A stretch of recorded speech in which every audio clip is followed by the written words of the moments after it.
back. Now we're ready to season up our chicken. I've cut, washed, broken down 3 chickens.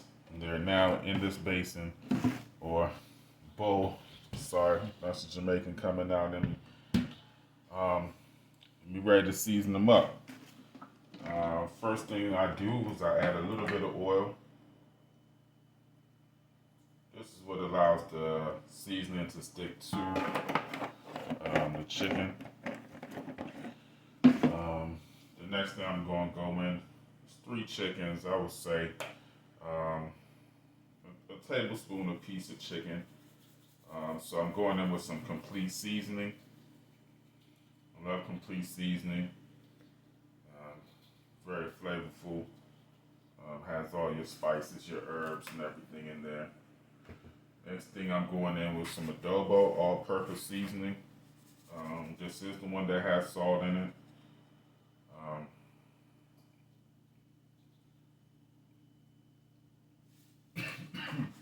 Say a tablespoon of that.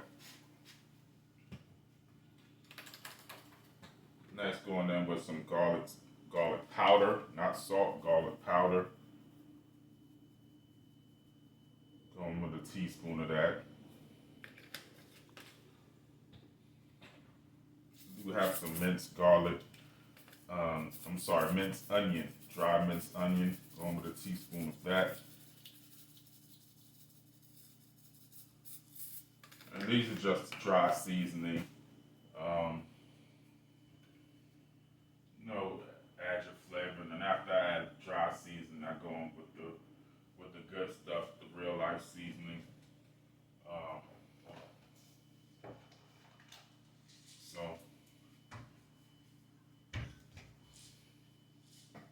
we added some dry minced onion. Next thing I'm going with a teaspoon of actual onion powder now.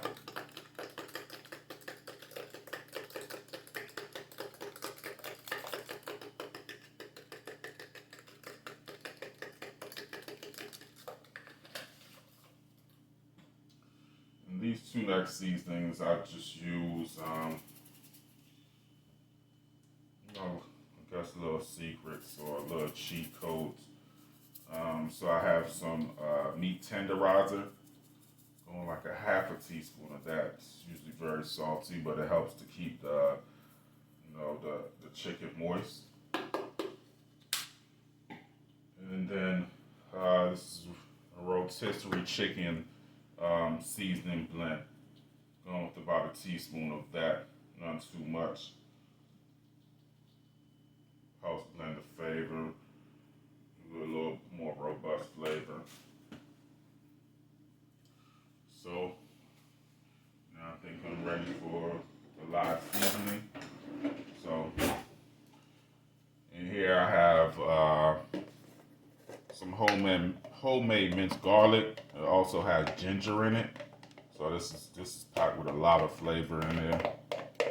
I'm reaching to the end of it, so I'm just going to go in with what I have. I wanted a teaspoon per chicken, so 3 teaspoons, but I don't think I have a full 3 teaspoons, so excuse me while I try to scrape out all that I can out of here.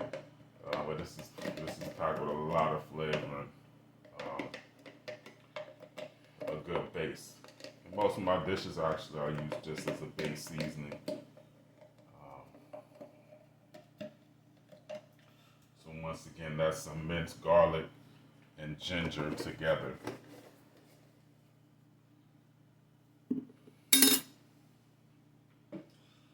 Next, I'm gonna go in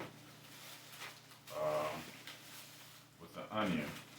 Red onion I prefer. Name of the channel is Too Good Food Network. We're not just making good food, but we're making food that's good for you. My motto is, if it comes from nature and it has color naturally, bright, vivid colors, it's a lot better for you. So I'm going in with red onion.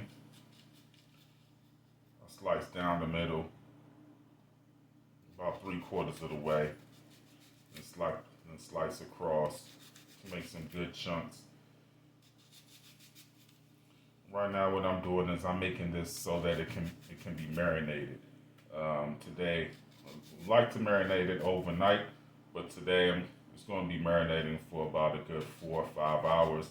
So it's still a good amount of time that is being marinated to bring out all the flavors and let all the flavors soak in. Next thing I'm going with is some scallion. You might hear it referred to as green onions. 2 nice big stalks here.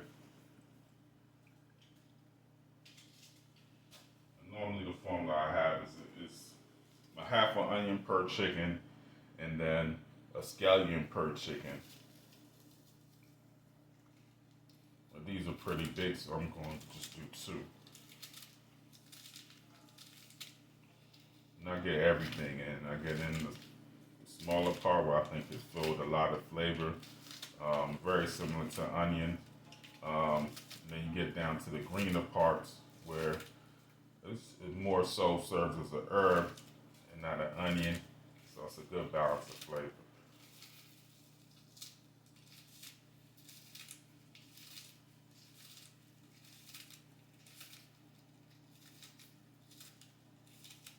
You can see how bright and beautiful this is. Adding flavor, a lot of flavor to your dish. So, sorry, wash my hands for a second here. Rinse my hands off. Next, I'm going to be going in with some thyme. This happens to be a little bit dried. It was fresh. I dried it myself. The flavor is still there. So I'm going about this much, handful, so I get some off of the stalk itself, but I also leave the stalk or the stick in there. So again, this is for the marinade, for lack of a better word. Us Jamaicans say we are seasoning up the chicken, you know. Next, I'm going in with some thyme, also known as pimento seed. I'm sorry, allspice, also known as pimento seed. Another trick of the trade that I do is I hand smash, like half the bag so that, it releases the flavor in there. But also have whole allspice berries as well.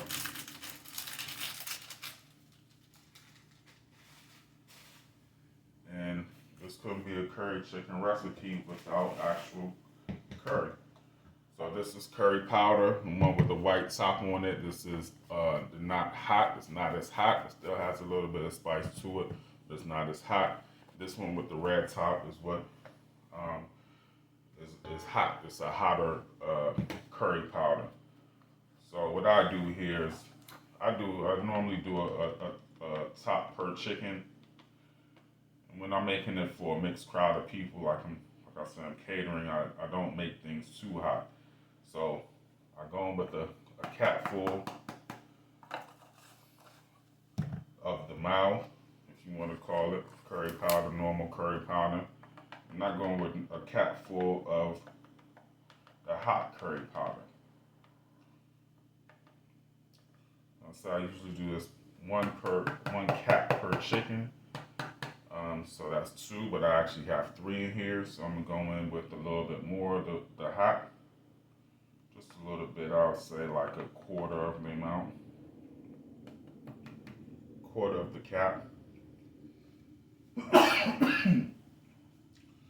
See, it's very powerful stuff.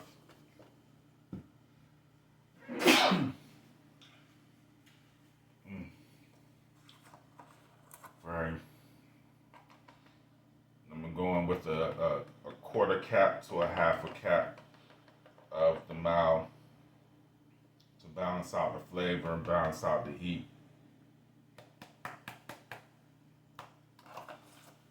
Last but not least,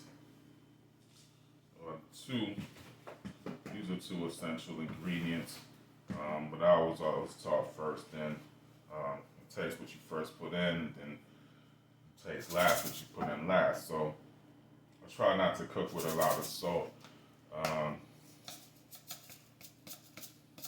But excuse my measurement here, but I go with a punch of salt per chicken.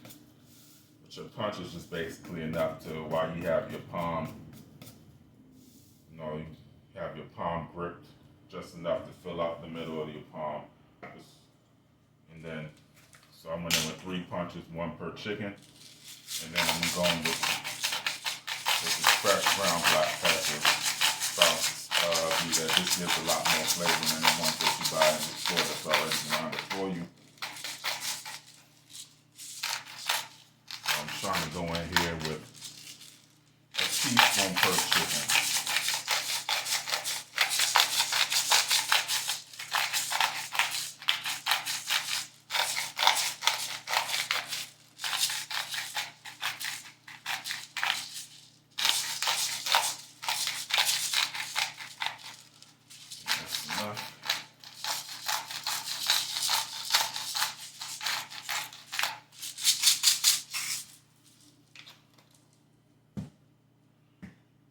This is all the seasoning I use for my world famous curry chicken.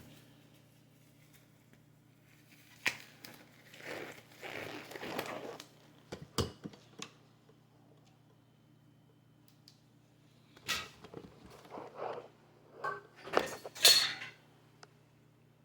you can see, it looks very colorful.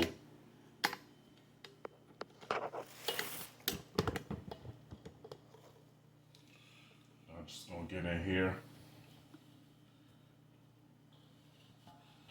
and blend everything together.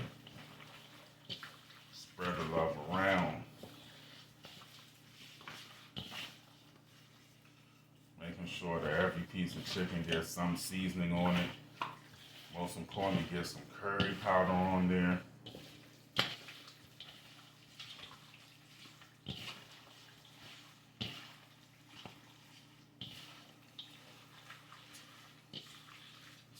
Blend it together, bind it together. Add some 2.5 gallon Ziploc bags. I like to put them in bags so that it's just enough space for them to marry together and let those sit for, like I said, overnight normally, but today I'm going to go in and let this sit for about 4 to 5 hours. I have my black glove on so you can get in there pretty good. It's not going to stick to your skin because curry is a thing that will stain everything. It will stain your hands, it will stain your clothes if it gets on you. So just be mindful of that.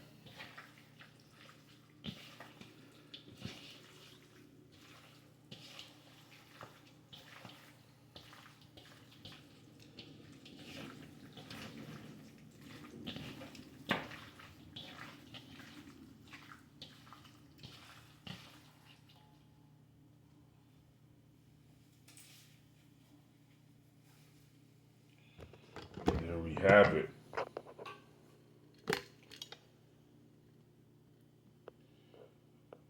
All the seasoning has been bonded together, blended together.